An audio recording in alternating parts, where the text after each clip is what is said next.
Fala família, tudo bem com vocês?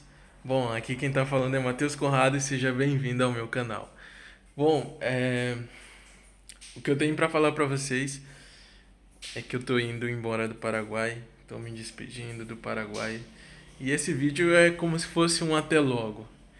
Como vocês viram aí no início, eu fechando a mala e levo comigo tanto o Brasil como o Paraguai em meu coração. E o destino vocês ainda vão saber aí pela frente. Aí pelo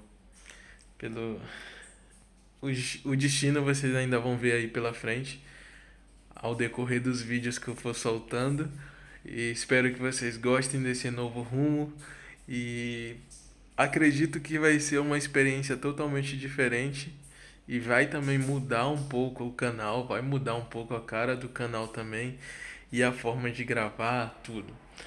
Espero que vocês me acompanhem também nessa nova jornada, que é essa jornada que eu fiz aqui do Paraguai, começando com o Guarani, começando falando alguns locais de Cidade do Leste, falando um pouco sobre a minha vida.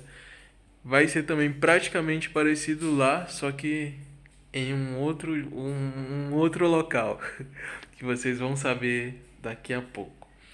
E realmente quero agradecer por tudo, pelo carinho que os paraguaios me deram e pelo país que o Paraguai é. Realmente eu não esperava ser um país tão grande em amor, tão grande em cultura e extremamente caridoso.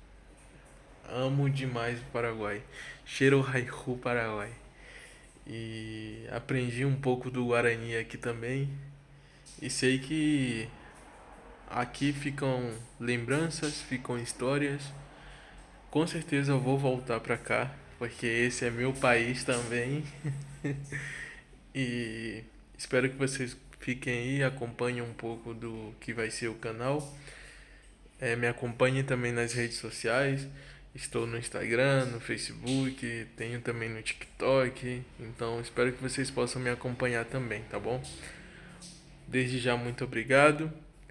Amo muito vocês, obrigado pelo carinho que vocês me dão, por sempre estarem se inscrevendo, por curtirem, por comentarem, por compartilharem. Muito obrigado mesmo. Fiquem aí, aguardem os próximos vídeos, porque vai ser totalmente diferente essa aventura. E vou estar trazendo novidades pra vocês, tá bom? Um beijo, um abraço, é nóis e tchau.